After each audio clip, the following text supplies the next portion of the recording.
Okay.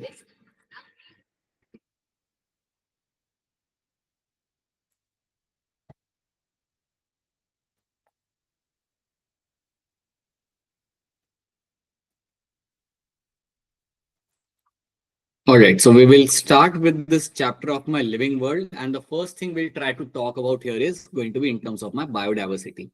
तो हम यहाँ पे लिविंग वर्ल्ड वाला चैप्टर हमने यहाँ पे हमारा स्टार्ट करें, and let me tell you one thing very clearly, will be focusing on the things which have some amount of weightage, because this chapter is a low weightage chapter. तो इसमें कुछ चीजें जिनके ऊपर आपको यहाँ पे थोड़ा ध्यान देना है. So we won't take more than 2 lectures max to max to complete this portion.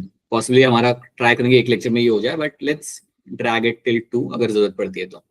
So now we'll discuss something in terms of biodiversity over here. So biodiversity हम यहाँ पे बात करें तो you have around 1.7 to 1.8 million species throughout the world.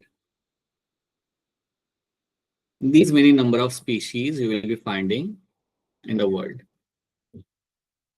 right? इतनी species आपको यहाँ पे मिल जाती है. Every year you will find around 15,000 new species are getting discovered. So every year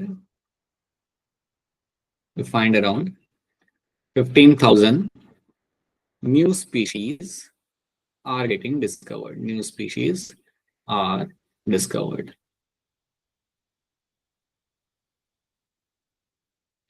अच्छा, आप में से कोई मुझे चैट में बता सकता है कि ज्यादा स्पीशीज इंडिया में अगर मुझे देखने तो कहाँ मिल सकती है? If I want to see more number of birds और एम्फीबियंस, रेप्टाइल्स, मुझे कहाँ जाना चाहिए? Where should I go? Should I go to Karnataka? Should I go to MP? Should I go to Haryana? Where should I go? Where I can find, or which part of the country will have more diversity? Can anyone tell me that in the chat? क्या आपको बता सकता है कि अगर मुझे ज्यादा देखने हो, बर्ड्स देखने हो, रेप्टाइल्स देखने हो, प्लांट्स देखने हो, सब कुछ देखना हो, so where should I go? No one. All right. So basically, India में भी आपको काफी ज्यादा डाइवर्सिटी आपको मिल जाती है. I can give the example over here. Like you can have example of your like Western Ghats. Western Ghats के अंदर आपको अपनी डाइवर्सिटी आपको काफी ज्यादा आपको मिल जाएगी, right? And then you have eastern Himalayas. Eastern Himalayas, ये दो एरियाज के अंदर आपकी डाइवर्सिटी आपकी काफी ज्यादा आपको मिल जाती है. You get to see huge diversity over there. Now let me tell you one thing in this, that when we discuss something in terms of the western Ghats, यहाँ पे वेस्टर्न घाट्स आपका जो बेल्ट आएगा, that is a belt you will find in Maharashtra, Karnataka, Kerala, that is a belt. Okay. और eastern Ghats अगर आप यहाँ पे देखो, that this is area where you get to see all your 7 sisters वाले स्टेट. आपने ये चीज सुनी होगी, पढ़ी होगी, that we have this Mizoram, Meghalaya, Arunachal Pradesh, ये जो आपके स्टेट्स आ रहे, they are all part of my north east India. तो वहां पे आपका आता है eastern Himalayas. So these two areas have a huge diversity, and this is something, these two areas are known to have presence of tropical rainforest. Tropical rainforest. So tropical rainforest आपको मिलेगा यहाँ पे देखने के लिए, and that is why you get to see a huge diversity over there. Okay. So when I talk about diversity, it includes everything basically. It will include like fish, fungi, lizard, parrot, everything. Right from the microbes से लेके आपके whale तक, everything will come under the biodiversity. Okay. तो यहाँ पे आप देख पा रहे हो, अलग अलग एग्जाम्पल आपके सामने रखे हुए हैं. यहाँ पे ये वाला तो आप सबने यहाँ पे देखा होगा, that is actually going to be Alexandrine parakeet आपके सामने यहाँ पे है. This is your Alexandrine parakeet. I am quite sure कि यही आपने देखा होगा इन चारों में से, राइट? ये ट्राउट फिश है. ट्राउट फिश आपको ऐसे नहीं मिलती, अगर आप हिमाचल से हो तो आपको मिलती है, but trout fish is not something you find in Punjab. This is one of the lizard, you call it as a rock agama. It is a Kashmiri rock agama. I'll just write in short, it's a K. Kashmiri rock agama. That's again one of the species. And on the right hand side you have a fungi, a mushroom. Okay. Now in this chapter you try to understand that we have so much diversity. So it's very important कि हम उनको एक सही तरीके से naming करें. It's quite important कि अगर आपकी इतनी ज्यादा डाइवर्सिटी अगर आपकी है यहाँ पे पूरे वर्ल्ड के अंदर, देन काफी इंपॉर्टेंट होता है आपके लिए कि उनकी आप नेमिंग सही से करो. सो अगर समझो कि अगर आपके सामने कोई नया एनिमल आता है, कोई अगर आपके सामने नया क्रैब आता है या कोई स्पीशीज आती है नई वाली, then first of all you have to identify that species कि वो है क्या. First of all you have to know कि वो मेरी स्पीशीज वहां पे आपकी है क्या, and then you have to do the other things. Then आप उसका फिर आप डिसाइड करोगे दैट उसका नॉमेनक्लेचर आपको क्या करना है, नेमिंग क्या करनी है, and then you will be classifying that particular species. So now let's talk about my taxonomy. तो जब भी हम यहाँ पे taxonomy की बात करते हैं, so taxonomy will have 3 things. We will talk about identification.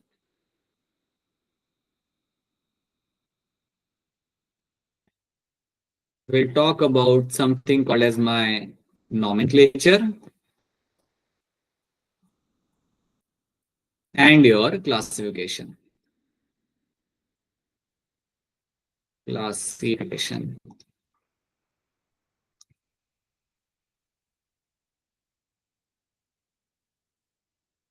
So identification, nomenclature, and classification are the three things which will come under the category of my taxonomy. So as a taxonomist, मैं इन तीन चीजों के ऊपर काम करता हूँ. I would say these are the three primary things I'll be doing throughout my life. So basically, अगर आपके सामने कोई animal आता है, if you come across an animal, then you have to identify the animal, then you have to give them a right kind of name, and then you have to put them into a right category. That's my classification. So आपके सामने एक animal है. I hope you can identify this animal. This is your leopard. Now leopard is a common name. अगर हम इसका यहाँ पे scientific नाम देखते हैं, देन साइंटिफिक नाम आपका यहाँ पे आ जाएगा आपका पैंथेरा पार्डस. अच्छा, 11th क्लास के साथ आज मेरा पहला क्लास है, इसलिए मैं थोड़ा सा जस्ट लेट मी नो अगर आपको क्लास की स्पीड अगर आपको फास्ट लग रही है, then just let me know that. अगर लग रहा है कि क्लास फास्ट है, then please interrupt and let me know. So Panthera pardus is the scientific name of the leopard, and that is something now we have to understand कि आप naming जब करते हो तो किन चीजों को आप ध्यान में रखते हो यहाँ पे. So taxonomy is a field in which you do the identification, nomenclature, and the classification of the species. That is what we have to know, right? Branch of biology dealing with this terms, identification, nomenclature, and classification is called as my taxonomy. That is what we call as the taxonomy over here. Taxonomy के father हमारे यहाँ पे कौन थे? Carolus Linnaeus was the father. He developed scientific system of naming species. ये तो थे हमारे यहाँ पे, इन्होंने develop किया था हमारे यहाँ पे scientific system of naming the species. It is known as my binomial nomenclature. तो जब मैंने यहाँ पे अपना पैंथेरा पार्डस लिखा, so Panthera is going to be the genus, Panthera is going to be for my genus, and pardus is for my species. इसको ही हम बोलते हैं यहाँ पे as a binomial nomenclature. So you have this is a thing which you call as a binomial nomenclature over here. He wrote 2 books. इन्होंने यहाँ पे 2 किताबें लिखी थी. ये सब आपको याद रखना पड़ेगा. They can become a potential question. Species Plantarum and Systema Naturae. So ये 2 बुक्स आपकी लिखी गई थी by Carolus Linnaeus, and he gave us the binomial nomenclature, जहाँ पे हम बात करते हैं about the genus and the species. तो हर एक एनिमल का साइंटिफिक नेम आपका इस तरीके से दिया जाता है. अगर हम बात करें यहाँ पे मैंगो का, तो मैंगो का आप लोग यहाँ पे जानते हो, you have Manginifera indica. So you know that Manginifera is going to be the genus. This is going to be the genus over there, and उसके बाद जो आपको हमें दिख रहा है, that is going to be a species. Humans का Homo sapiens. So we have number of examples, something you are all familiar with. You can see अलग-अलग species यहाँ पे. This is a species of a slug. This is a species of a slug. This is a picture of a fern. एक ये fern होता है जो आपको पहाड़ों में मिलता है. Right? So just trying to tell you that the kind of diversity you find throughout the nature, that's all you can see. Okay, अब ये picture काफी interesting है. अब इसका मुझे आंसर दो यहाँ पे ये क्या है. Now you as a taxonomist give me the answer यहाँ पे. Someone write in the chat that what this animal is. So as a taxonomist आपके सामने मैंने animal रख दिया या आ गया आपके सामने. So what you can identify this animal as. Anyone in the chat? कोई आओ पास में लैपटॉप के, and they can type the answer over there.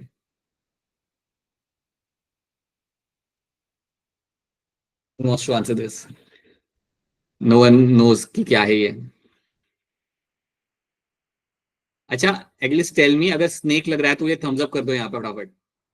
Can you tell that this is a snake? Still no answer. Alright, okay. So when you see this picture, the very first thing will come in your head is going to be a snake. ये आपके यहाँ पे snake है, but basically आपके यहाँ पे ये snake नहीं है. It is going to be a lizard. It is actually going to be a limbless lizard. This is my limbless lizard. तो जब मैं कह रहा हूं कि मेरे यहाँ पे लिम्बलेस लिजार्ड है, तो आप पहले तो देख सकते हो कि देख के तो ये लगेगा कि मेरा स्नेक है यहाँ पे, but then you realize it is actually going to be lizard. अब सवाल यहाँ पे ये आता है कि आपको पता कैसे चला कि मेरे यहाँ पे लिजार्ड है. How you get to know that this is a lizard actually over here. Now please try to understand few things. It's very important to identify the species. इसलिए मैं आपको कह रहा हूँ कि आइडेंटिफाई करना सही से बहुत ज्यादा अपने यहाँ पे जरूरी होता है. तो आपने इसे कैसे आइडेंटिफाई किया कि मेरे यहाँ पे लिजार्ड है. आप अगर इसके फेस को अगर आप ध्यान से देखोगे ना, So you will find in this area, अगर आप थोड़ा सा अगर I don't know how clearly you can see this, but there's a small hole over there. आपके पेज के पास में नीचे वाले on the lateral side you have a small hole, and that small hole over here is my external ear. That is my external ear. और जब मैं यहाँ पे इस एक्सटर्नल ईयर को देख रहा हूं तो मुझे पता चलता है कि पास एक्सटर्नल ईयर देखने के लिए आपको वहां पे नहीं मिलता है। तो जब मैंने इस लिजार्ड को, जब मैंने इस ऑर्गेनिज्म को पास में उठा के देखा हाथ में लेके, देन आई रियलाइज कि इसके पास तो एक्सटर्नल ईयर है, and that is when I will realize that it has one of the trait of the lizard, right. सिर्फ यही नहीं, और भी कई सारे ट्रेट्स आपको इसमें मिलेंगे, बट ये एक आपका फीचर है जो आपको बता सकता है। So it's very important to do the right kind of identification. एक बार आपने आइडेंटिफाई कर दिया सही तरीके से, then you can think about the naming, किसको हमें नाम क्या देना है। So this is a picture which just trying to tell you that identification is important, and sometimes it is very confusing as well. Okay, you can see a crab over here. Crab आपके सामने यहाँ पे, ये तो confusing आपके सामने है नहीं, it is a crab which can be very clearly seen. Okay, now a process by which क्या होता है identification यहाँ पे आपका, a process by which an organism is recognized by a other by already known organisms and is assigned to a particular taxonomic group called as my identification. अगर आपके सामने frog आ रहा है तो आप क्या बोलोगे, अच्छा it's a frog, and now you will be assigning them into an amphibian group. So identify करना is going to be very important ताकि आप उसे एक सही ग्रुप में आप प्लेस कर सको. Then you have a nomenclature, naming the organism according to the international scientific rules called as my nomenclature. ये करना मतलब नेमिंग करना, नामकरण करना उस एनिमल का, उस प्लांट का, that's called as my nomenclature. And this has to be done with the standard naming के साथ. It has to be done in a certain way. So standardized naming of the living organism such as that of a particular organism is known by same name all over the world. तो आपको naming ऐसे करनी है ताकि वो through out the world एक name से जाना जा सके। तो अगर मैं रशिया जाके कह रहा हूँ Panthera pardus, so they will get to know कि मैं लेपर्ड की बात कर रहा हूँ। अगर मैं जर्मनी जाके कह रहा हूँ मेरा यहाँ पे Mangifera indica, then they will get to realise कि मैं मैंगो की बात कर रहा हूँ। So that is why scientific naming करना यहाँ पे ज्यादा जरूरी होता है, and that is going to be helpful for you. Simple सी बात है, आप जर्मनी जाके कह रहे हो कि मैंने तेंदुआ देखा, देन दे वोंट रियलाइज कि आपने क्या देखा वहां पे, right. So you have to use a right correct scientific names to make them understand or to have a scientific literature में आपको help करता है। So this process is called as my nomenclature. तो हमारी कौन सी दो यहाँ पे bodies आएंगी? We have International Code of Botanical Nomenclature, that is one international body जिनके गाइडेंस को इस्तेमाल करके हम हमारी नेमिंग कर सकते हैं। So using this international body मैं अपनी नेमिंग कर सकता हूँ मेरे प्लांट्स की। Okay, so there are certain rules and guidelines to be followed. वो rules and guidelines मुझे यहाँ से मिलेंगे प्लांट्स को नेमिंग करने के लिए। अगर मैं बात करता हूं international code of zoological nomenclature की, if I talk about international code of zoological nomenclature ICZN, so this is a body which actually going to help you give a guideline in naming the animals. अगर आपको animals की naming करनी है then इनके guidelines को इस्तेमाल कर वहां पे हम नेमिंग कर सकते हैं। So these are the two international bodies you have to know. Then we have to do the classification, a process by which any organism is grouped into a convenient category on the basis of some easily observable characters. So अब आपको करना पड़ेगा यहाँ पे आपका classification, जहाँ पे आप अपने ग्रुप को सही जगह पे आप प्लेस करोगे एज पर देयर कैरेक्टर्स। अगर मुझे दिख रहा है कि एक एनिमल है, उसके ऊपर फेदर्स है, बीक है, एंड हाइंड लिंक के ऊपर उनको वहाँ पे स्केल्स है, then I will keep that animal into the category of my apes, right? If I come across an animal which has which can live on land and water, या मैं कहूँगा which has a part of its life depends on the water and a part of her life depends on the land, अगर ऐसा कोई animal है then I can keep them into the amphibians. So that is something I can find. So ये हमें करना होता है बाद में। ये है आपके यहाँ पे these are my Himalayan langur. ये आपको मिलेंगे अगर आप उत्तराखंड जाते हो, हिमाचल जाते हो, then you get to see this species over there. That's Himalayan langur, you can see. So ये तीन टर्म्स हमने यहाँ पे देख लिया। We have seen what is my identification, nomenclature क्या होता है, and what is my classification. So these are the three terms we have understood. Now let's understand a term like my biosystematics. अब इसको हम यहाँ पे देखते हैं। So wait.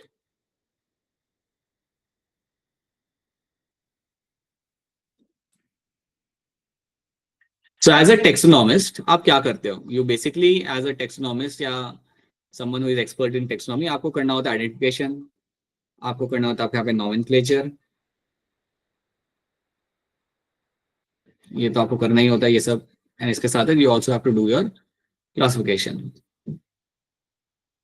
This is what you do in the basic taxonomy के अंदर आप ये सब करते हो. So as a basic taxonomist, these are the few things you will be doing over here, right? Identification, nomenclature and classification is something we'll be doing as a basic things you do as a taxonomist, right? ये 3 चीज आपकी आती है. इसके साथ साथ अगर मैं इवन स्टडी कर रहा हूं मेरे यहाँ पे evolutionary relationship, along with this I'm also involving or I'm also studying the evolutionary relationship between the species. तो एनिमल्स के अंदर या अगर मुझे कोई एनिमल मिलता है तो मैं ये 3 चीजें तो वहां पे करता ही उसके साथ, बट इसके साथ साथ मैं उसका ये भी समझ रहा हूँ कि इसके एंसेस्टर कौन से थे. अगर मैं ये चीज भी वहां पे कर रहा हूँ then that is called as my evolutionary relationship. और जब मैं ये सब चीजें यहाँ पे कर रहा हूँ इसको हम बोलते हैं यहाँ पे as a biosystematics. So when you get a term of a biosystematic that means आपकी बेसिक टेक्सोनॉमी तो आप यहाँ पे कर ही रहे हो, बट उसके साथ साथ you are also trying to understand the evolutionary relationship between the species. इसको हम इवन बोलते हैं यहाँ पे, you will add one more term over here and that term over here is called my phylogeny. यहाँ पे मैं एक और टर्म का इस्तेमाल कर सकता हूँ and that term here is called as my phylogeny. तो ये बात आप यहाँ पे याद रखना that along with my all the ये सब करने के साथ साथ अगर मैं वहां पे उसकी फाइलोजेनी समझ रहा हूँ, अगर मैं जानना चाहता हूँ कि ये प्लांट के एंसेस्टर कौन से थे, ये किसको बिलोंग करता है, कौन से टाइप के प्लांट से ज्यादा क्लोजली एसोसिएटेड है, then I am doing the study of the phylogeny, जिसको हम even कहते हैं as a evolutionary relationship, and this is being done along with the taxonomy. इसको हम बोलते हैं आप as a biosystematics. We call it as a biosystematics. ठीक है. So इसे हम यहाँ पे देख लेते हैं. The term systematic was given by Linnaeus. The word systematic is derived from the Latin word systema, which means systematic arrangement of the organisms. ठीक है. The term systematic was referred to a study of diversity of organism and their evolutionary relations. ये याद रखना, ये एक important term है. Okay. The scope of systematic was later enlarged to include identification, nomenclature, classification of organisms. ये सब तो उसके अंदर हमने ऐड किया ही जो आपका आता है बेसिक टेक्सोनॉमी के अंदर. So now systematic includes taxonomy and study of evolutionary relationship. That is called as phylogeny. तो ये जब भी इसकी डेफिनेशन पूछी जाएगी आपके सामने देन याद रखना it will include the phylogeny along with the basic taxonomy. ठीक है. आई होप यहाँ तक चीज आप सबको यहाँ पे समझ आ रही है. अगर कोई दिक्कत आ रही हो या कोई चीज समझ ना आए देन प्लीज बताना. You can write in the chat if there is something which is not clear to you. अगर आपको कुछ पूछना है तो आप पूछ सकते हो. बिल्कुल आपके पास ये ऑप्शन है कि आप चैट में लिख सकते हो. ऐसा मत सोचना कि ये विंडो नहीं है आपके पास. So please ask your questions और write something in the chat if you want to ask. ठीक है. Now let's talk about my binomial nomenclature. कैसे हम इसे यहाँ पे करते हैं. So biologists follow universally accepted principle to provide scientific names to the organism. Each name has 2 components: a generic name, that is a genus name, and a specific epithet. तो ये चीजें आपको यहाँ पे लाइक साइंटिफिक नेम के अंदर आपकी ये 2 चीजें आपको यहाँ पे मिल जाती है. This system of providing the name with 2 components is called as my binomial nomenclature, जो आपको दिया गया था आपके यहाँ पे कार्लस लिनियस ने. तो चलिए इसको हम यहाँ पे समझते हैं. इसके कुछ रूल्स हैं यहाँ पे. सो अगर मैं किसी स्पीशीज का साइंटिफिक नेम दे रहा हूं then there are few rules I have to follow. First of all, the language I'll be using over here is my Latin language. याद रखना साइंटिफिक नेमिंग के लिए जो हम लैंग्वेज यहाँ पे इस्तेमाल करते हैं वो आपके हमेशा पे लैटिन होती है. और लैटिन का इस्तेमाल इसलिए करते हैं because it's a dead language. Latin language हम यूज करते हैं हमारे साइंटिफिक नेमिंग के लिए. तो ये जो आप मैजिनिफेरा इंडिका आप यहाँ पे देख रहे हो या पैंथेरा पार्टस अगर आप नाम देख रहे हो, so these are all my Latin words. ये सारे मेरे यहाँ पे लैटिन वर्ड्स होते हैं. लैटिन लैंग्वेज का इस्तेमाल हम करेंगे यहाँ पे हमेशा. So Latin language is something I'll be using over here for my scientific naming. ठीक है. Biological names are generally in Latin and written in italics. अगर मैं इन नाम को टाइप कर रहा हूँ अपने कंप्यूटर के ऊपर, then they have to be in italics, right? The first word of biological name represent the genus, while the second component denotes the specific epithet. ये बात हम ऑलरेडी यहाँ पे देख चुके हैं. So these are 2 simple rules you have to know. अब for example अगर मैं यहाँ पे कोई नाम लिखता हूँ, let's say if I write Panthera leo. So अगर मैं पैंथेरा लियो यहाँ पे लिख रहा हूँ तो आपको याद रखना है कि जो मेरा जीनस का जो मेरा पहला अल्फाबेट यहाँ पे होगा that has to be capital. Genus का जो मेरा पहला अल्फाबेट यहाँ पे होगा that has to be always going to be capital. ये मेरा यहाँ पे कैपिटल होगा. और जो मेरा स्पीशीज का जो मेरा पहला आपका अल्फाबेट यहाँ पे होगा it has to be small. So this has to be capital and this has to be small over there. So this has to be upper case. Sorry, this has to be a uppercase always and this has to be a lowercase. Genus का पहला alphabet has to be a lowercase. Okay. And when I write this name over here, when I write this Panthera leo in this, please know that what is my, like, please know one thing very clearly कि अगर मैं इसे hand हाथ से लिख रहा हूँ, then I have to underline between, like below that. मुझे मेरे जीनस और स्पीशीज को यहाँ पे अंडरलाइन करना पड़ेगा. So you have to underline अगर आप इसे हाथ से लिख रहे हो, क्योंकि हाथ से आप इटैलिक में तो लिख नहीं सकते. So you have to underline the scientific name. ठीक है. Now, both words of the biological name, when handwritten, are separately underlined or printed in italics to indicate the Latin origin. Something I've told you. या फिर आप underline कर दो उन्हें, या फिर आप उन्हें print करो italics के अंदर. The first word denoting the genus starts with a capital letter. पहला word आपका यहाँ पे start होगा capital letter से, while the specific epithet starts with the small letter. It can be illustrated with the example of my Mangiefera indica, जो आप यहाँ पे देख पा रहे हो. तो इतने rules आपको यहाँ पे रखने याद. एक और रूल याद रखना कि अगर आप साइंटिस्ट का नाम यहाँ पे लगा रहे हो, sometime along with the scientific name you also add the name of the scientist जिसने ये नाम दिया था. So it has to be after the species name. Name of the author appears after the specific epithet at the end of the biological name and is written in the abbreviation form. पूरा नाम आप नहीं लिखते, आप short form में लिखते हो, जैसे आप यहाँ पे लिखा हुआ है अपने यहाँ पे Mangiefera indica linnaeus, LINN for my linnaeus. So this is what you do for my naming. चलिए आगे बढ़ते हैं. अब सवाल आपका यहाँ पे ये है कि हम लोग वर्निकुलर नेम से इस्तेमाल यहाँ पे क्यों नहीं करते हैं. So why we don't use the vernacular names? So याद रखना, they are going to be confusing, right? They can be confusing names. They can be a confusing names, and they can be misleading one. They can also be misleading.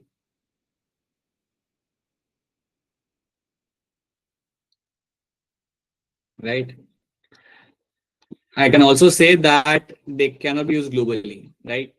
They cannot be used globally. इनको हम globally यहाँ पे इस्तेमाल नहीं कर सकते. I can not use them globally. Simple सी बात है, मैंने आपको एग्जांपल दिया था. अगर मैं चाइना जा रहा हूँ तो चाइना जाके मैं नहीं बोल सकता कि हमारे यहाँ पे शेर दिखता है, शेर दिखता है. I have to use a scientific name to tell them something. Like basically जब आप साइंटिफिक कम्युनिटी के साथ आप डिस्कस कर रहे होते हैं, then you have to use a scientific name over there, right? So याद रखना, वर्निकुलर नेम्स ना यूज करने के बहुत सारे रीजंस आपके यहाँ पे, but two reasons which can be known over here. These names can be misleading, they can be confusing names, and they cannot be used globally because they change from area to area. आपके India के अंदर ही leopard को अलग अलग नाम से बुलाया जा सकता है. जैसे नॉर्थ इंडिया में उसे तेंदुआ बोलते हैं, गुजरात में उसे दीपड़ा कहते हैं, right? So they have different names, right? Local names.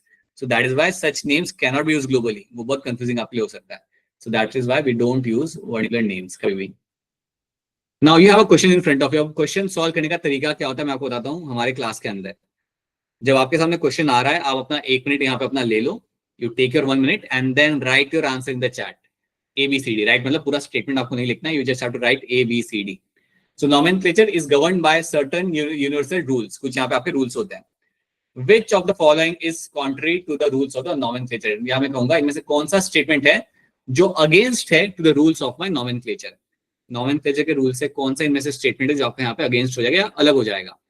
So now tell me what can be the correct answer over here. कॉन्ट्री का यहाँ पे आपका मतलब यहाँ पे ये आ रहा है that which of the following one is going to be incorrect. I won't say incorrect, but is against to the general rules of my nomenclature. तो बताइए आंसर आपका यहाँ पे चैट के अंदर क्या होगा. यहाँ पे answer, let me see the chat. बोलिए. सो आप दिस स्टेटमेंट हुआ ए, बी, सी एंड डी. ये 4 स्टेटमेंट आपके सामने यहाँ पे. बताइए what can be the correct answer in this. पहला स्टेटमेंट मेरा यहाँ पे कह रहा है that biological names, alright, I have received 1 answer. Biological names can be written in any language. That's a statement 1 मुझे यहाँ पे लिखा हुआ है. Statement 2 मुझे यहाँ पे कह रहा है that the first word of the biological name represent the genus and the second is a specific epithet. ये second आपका statement है आपका यहाँ पे. The name are written in Latin and italicized. Latin में आप लिखते हो यहाँ पे और उसको आप italics में कर देते हो. When written by hand, the names are to be underlined. 4 statement आपके सामने हैं. एक आपके यहाँ पे सही आंसर है. एक आंसर मुझे यहाँ पे मिल चुका है और वो आपका आंसर आपके यहाँ पे बिल्कुल सही है. You will find statement A over here becomes the correct answer. Biological names can be written in any language. ये बात आपकी यहाँ पे गलत हो जाती है. This statement over here becomes my wrong statement. क्यों wrong है मेरे यहाँ पे statement? क्योंकि आप biological names को हमेशा लिखते हो अपना यहाँ पे Latin language के अंदर. ऐसा नहीं है कि आप किसी भी language आप उन्हें यहाँ पे लिख सकते हो. So that is why option A over here becomes my correct answer. चलिए next question. Select the correctly written scientific name of mango which was first described by Carlos Linnaeus. इनमें से कौन सा तरीका सबसे सही है मैंगो के नाम का? Like what is the correct way of writing the scientific name? Take your 30 seconds but not more than 30 seconds. इतना डिफिकल्ट क्वेश्चन है नहीं. एंड चैट में आंसर कर बेटा, चैट में आंसर करिए. क्या होगा यहाँ पे सही answer? What can be the correct answer in this?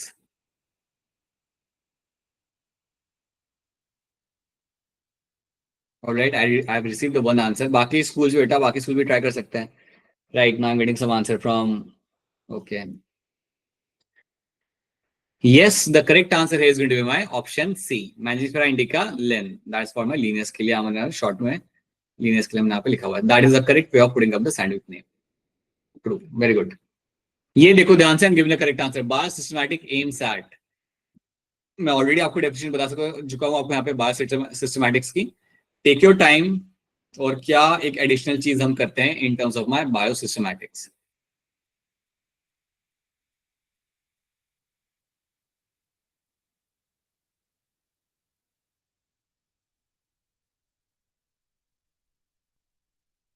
Alright, I have received one answer फिलहाल के लिए. बाकी लोग भी ट्राई करिए. क्या हो सकता है इसका answer? When I discuss about the biosystematics, I have told you that इसके अंदर हम लोग ऐड करते हैं हमारे यहाँ पे फाइलोजेनी या what I call it as a evolutionary relationship हम यहाँ पे ऐड करते हैं. So on the basis of that, if I see the 4 options over here, option C becomes my correct answer. So यहाँ पे बिल्कुल आप यहाँ पे देख पा रहे हो कि ये बिल्कुल सही डेफिनेशन है मेरे यहाँ पे बायोसिस्टमैटिक्स का. The classification of organism based on their evolutionary history and establishing their phylogeny on the totality of various parameters from all the fields of studies. That is going to be my option C over here. ठीक है, so that has to be a correct answer. I hope ये सबको समझ आ रहा है कि जब भी हम बायोसिस्टमैटिक्स की बात करते हैं, यहाँ पे आपका जनरल टेक्सोनॉमी तो आता ही है, बट उसके साथ साथ you will also find your phylogeny has to be included over here. ठीक है, next question. Which of the following is against the rule of ICBN? इनमें से कौन सी चीज आपकी अगेंस्ट है of the rules of ICBN? सब लोग आंसर करेंगे बेटा, सब लोग इसका आंसर कर सकते हैं. Take your time, read the question thoroughly and give me the correct answer.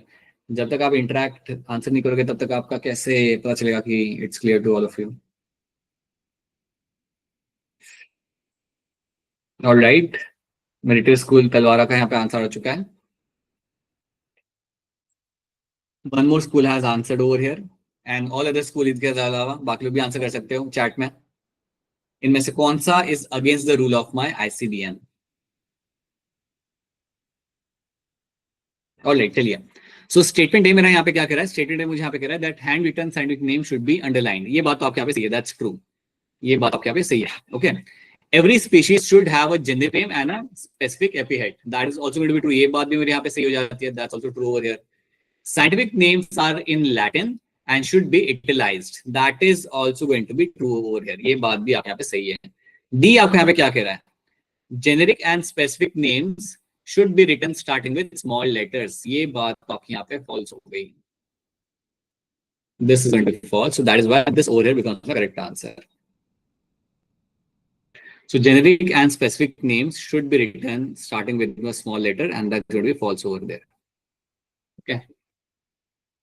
So this is what we have done. So I hope this is something clear to all of you. तो इस तरीके से हमारा scientific naming यहाँ पे किया जाता है. Now let's move on to something else. Let's talk about my taxonomic categories. तो आपके पास यहाँ पे 7 कैटेगरी आपके सामने है. यहाँ पे you have a kingdom, phylum, class, order, family, genus and the species. मैं जानता हूँ कि आप लोग काफी लोगों like you have already done the animal kingdom वाला चैप्टर आपने अपने एंड पे. So you know everything about them. So we'll be discussing them quickly. फटाफट हम उन्हें यहाँ पे डिस्कस करेंगे and we'll try to understand few things. Okay. So you have a kingdom, phylum, class, order, family and genus and species. So when we see this taxonomic category, आप यहाँ पे जब आप ऊपर से नीचे जा रहे हो, so that is called as descending side. So when you grow from kingdom to species, when you go from kingdom to species, this is called as my descending. That is when I will say I am descending over here. जब मैं ऊपर से नीचे आ रहा हूँ तो इसको हम बोलते हैं यहाँ पे descend करना. This is called as my descending over here. Right. अब जब आप डिसेंड कर रहे हो तो किंगडम से स्पीशीज की तरफ, so the number of common character are going to increase. So when you are going from kingdom towards the species, the number of common character are going to increase. So you have to know that the number of common characters,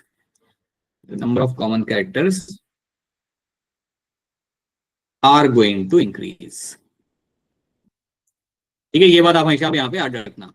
और जब आप नीचे से ऊपर जा रहे हो, when you are moving from your species towards the kingdom, तब आपके कॉमन कैरेक्टर आपके कम होने लगते हैं. सिंपल सी बात है बेटा, अगर मैं आपको पूछूंगा कि मुझे टाइगर और कैट के बारे में कॉमन कैरेक्टर आप बताओ, तो आप बता पाओगे, because they both belong to the same family.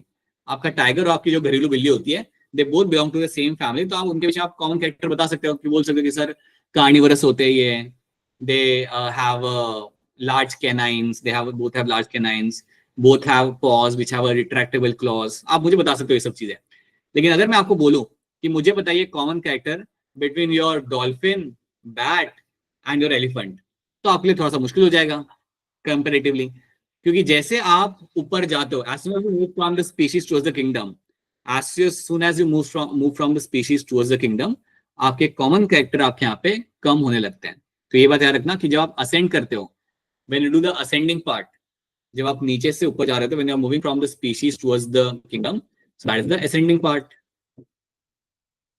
You are doing the ascending over here. जब आप ascend कर रहे होते हो आप, so you have to know this very clearly that in that case you will have common characters are going to decrease. Your common characters जो आपके यहाँ पे होंगे वो आपके यहाँ पे डिक्रीज कर जाएंगे. So they are going to come down. तो ये बात आपको यहाँ पे रखनी है यार. This is one thing should be very much clear with.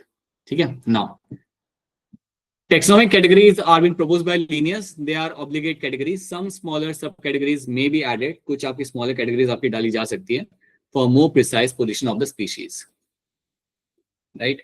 So there is one thing you have to know over here very clearly, that the small subcategories are going to be your subfamilies. They are my subfamilies. You can have subfamily, you can have a suborder. तो ऐसे कुछ सब categories भी आपके यहाँ पे होती है, बट हमें उन्हें यहाँ पे like we can just know their information right now. We don't have to get into details of that. Okay, चलिए now let's focus on all this categories and we can start with something called as my species. यहाँ से सबसे नीचे से हम यहाँ पे start करेंगे. Will take the smallest unit over here and that's my species. हम यहाँ से ऊपर बढ़ेंगे. So will be doing the ascending part. हम यहाँ पे असेंड करेंगे. So let's start with the species over there. Right. Okay, more common character in the lower categories. याद रखते हैं, ये मैंने आपको पहले बताया था. More common characters in the lower categories. Lower the taxa, more characters are been shared. जितना आप लोअर कैटेगरी में आप जाओगे, मतलब स्पीशीज, जीनस और फैमिली, इनके अंदर आपको काफी ज्यादा कॉमन कैरेक्टर्स आपको यहाँ पे मिल जाएंगे. बट जैसे मैं ऊपर जाने लगता हूँ, then I will find the characters are difficult to find. Similar character are difficult to find. In higher category it is difficult to determine the relationship.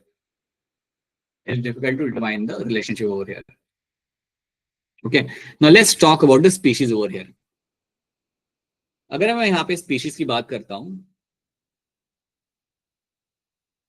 a species is a group of organisms with a similar morphology which can interbreed among themselves and produce a fertile offspring. So you can see left side में you have a group of leopard over here. Left side में आपके पास है कुछ leopard आपके सामने, and they are all leopards. ऐसा नहीं कि leopard एक tiger है. They are all leopards. And I can call them as a common species. They are my species. They are my common species. So you have this group of people, group of individuals, which can interbreed among themselves and produce the fertile offspring. That is called as my species. यहाँ पे आपको लिख रहा है pride of lion. You can see the pride of lion over here. So they are the common species and they can interbreed among themselves. So species का definition याद रखना. A group of individuals which can interbreed among themselves and provide fertile offspring. You call them as a species. So you can see the two species over here, Panthera pardus and Panthera leo. You can see them. Now let's talk about the genus. Consists of a group of species that are related to each other. अब इसका यहाँ पे आपको मैं example देता हूँ. जैसे एक आपके यहाँ पे जीनस आ गया और वो जीनस का आपका यहाँ पे नाम है आपका Panthera. So now you have a Panthera genus जिसमें आपको मिलेगा आपका Panthera leo, that is for lion, right? Then you can have your Panthera pardus. Panthera pardus आपका रहेगा यहाँ पे तेंदुआ, leopard, and then you can have one more Panthera, that is your Panthera tigris. ठीक है. तो ये है आपके यहाँ पे 3 साइंटिफिक नाम, and this 3 names will have a common genus, that's why Panthera. तो आप यहाँ पे देख पा रहे हो कि जीनस आपका एक हो सकता है, उसके अंदर आपको कई सारी आपको स्पीशीज आपको मिल सकती है, and all the species in the common genus are related to each other. तो आपका जब पैंथेरा जीनस आपका आ रहा है तो इसमें आपके तीनों की वाइल्ड कैट्स आपकी आ रही है, वाइल्ड बिग कैट्स आपके यहाँ पे आ रही है, एंड यू कैन क्लियरली से कि इन तीनों के अंदर आपको बहुत ज्यादा आपको कॉमन फीचर्स आपको मिल जाएंगे। सो याद रखना, you will find a single genus can have multiple species can be seen. एक सिंगल जीनस के अंदर आपको कई सारी स्पीशीज आपको यहाँ पे मिल सकती है। मैं एक और एग्जाम्पल यहाँ पे देख सकता हूँ। For example, there is a example which I can give to you, like your Canis lupus, Lupus. Canis lupus is a scientific name for my wolf. ठीक है, तो कैनिस आपका यहाँ पे आ गया आपका जीनस वुल्फ के लिए। अब सेम जीनस के अंदर आपका डॉग भी आता है, कैनिस फेमिलियारिस।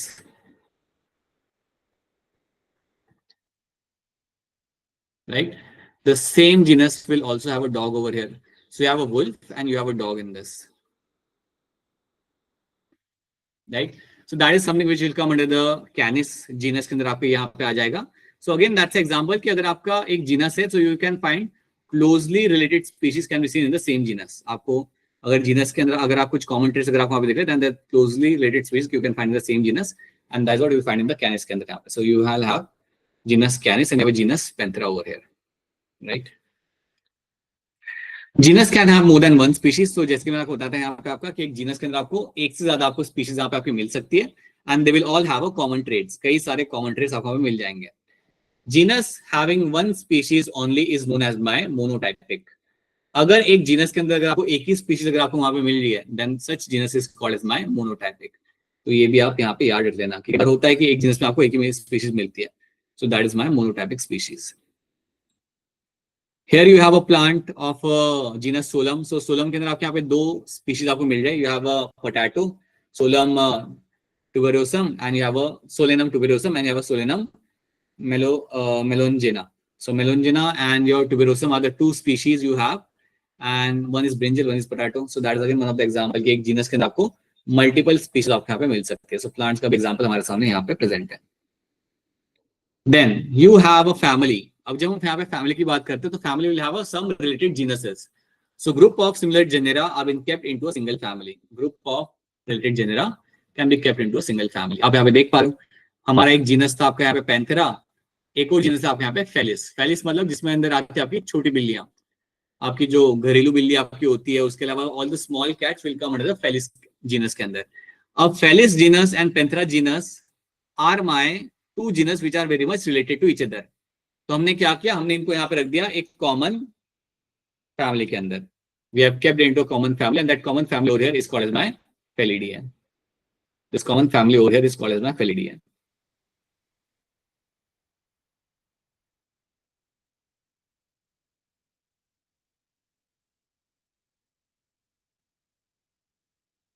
Okay, so group of similar genera are been kept into a single family, and that is going to be example of my Felidae is an example over here.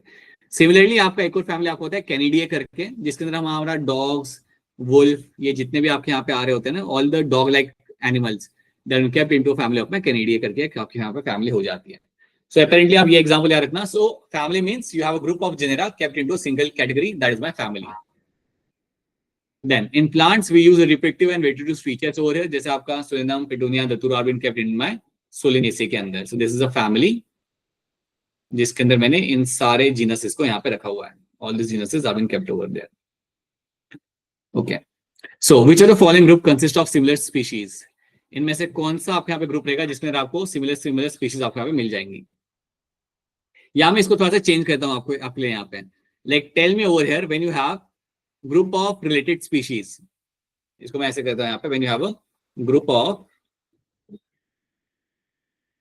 related species, group of related species, तो इनको आप कहाँ पे place करोगे?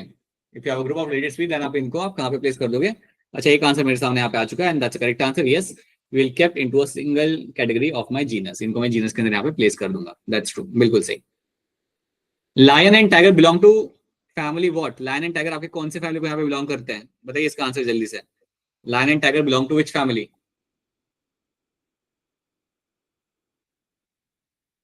Meritorious school, तलवारा का यहाँ पे answer चुका है. One more answer I have received, and yes, that is my Felidae. So Meritorious ये lion and tiger will belong to family of my Felidae. Felidae family के अंदर ये मेरे दोनों यहाँ पे एनिमल मेरे यहाँ पे आ जाएंगे.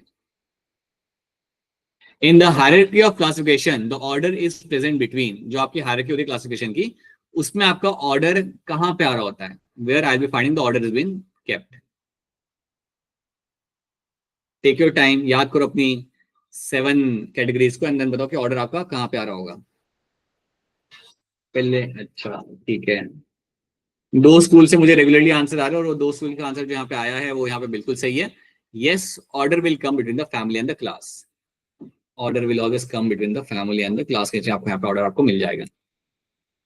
Okay, now let's talk about the order over here. It comprises of family. So एक ऑर्डर के अंदर आपको कई सारी फैमिलीज आपको यहाँ पे मिलते देखने के लिए आपको यहाँ पे मिल जाएंगी with a very few similar characters. अब यहाँ पे देखो क्या हो रहा है. जैसे आप अपना असेंड कर रहे हो, आपके नंबर ऑफ सिमिलर कैरेक्टर निकालना आपके लिए मुश्किल हो जाएगा. So because you will only have very few similar characters, right? For example, you have an order. So few common characters are seen between the families. Example, you have a carnivora. अब carnivora में आपके यहाँ पे क्या आएगा? Carnivora will have all the carnivores. Like it will have the like cat family आपके यहाँ पे आएगी. It will also have a dog family आपके यहाँ पे आएगी, right? और जितने भी आपके कार्निवर्स होते हैं will all come under the order Carnivora. Okay, so this is my order Carnivora. और इसके अंदर आपकी कई सारी रिलेटेड फैमिलीज आपकी आ सकती है, बट उनके बीच में कॉमन कैरेक्टर निकालना निकाल सकते हो आप, लेकिन बहुत ज्यादा आपको नहीं मिलेंगे. Then you have a Polemoniales as one of the order of the plants, and this order will have number of related families which have been mentioned over here. Convolvulaceae, Solanaceae are some of the families.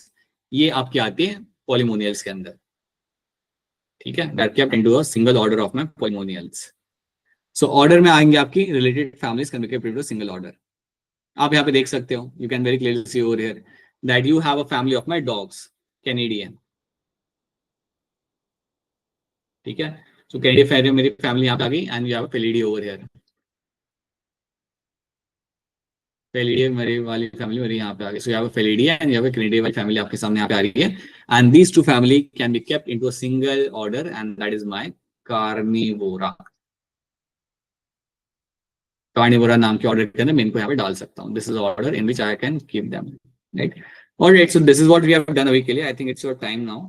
सो इतनी चीजें हम यहाँ पे अभी के लिए देख लेते हैं. सो ज्यादा कुछ इसमें बाकी नहीं है. अगली क्लास में हम लोग जब मिलेंगे which will be tomorrow, we'll quickly complete this chapter and we can also start with the new chapter as well. तो वो चीज हम वहाँ पे कर लेंगे. ठीक है, so we'll complete this chapter, we'll solve some questions because इसमें ज्यादा कुछ अभी रहेगा नहीं. We just have to do some few more categories and then we can start with the new chapter in the next class, right? आपको अगर कोई सवाल हो, कोई चीज अगर आपको पूछनी हो, then you can ask a question. Now we are not going beyond this. इसके आगे हम यहाँ पे नहीं जा रहे. तो अगर आपका कोई यहाँ पे सवाल है, अगर आपको कोई चीज पूछनी है, अगर आपकी कोई क्वेरी है, अगर आप चाहते हो कि class if you want to have some suggestion in terms of class pace or something, then let me know. ठीक है, okay, so let's wrap this up people. We'll catch you in tomorrow same time. ठीक है, चलिए, thank you so much, thanks for joining.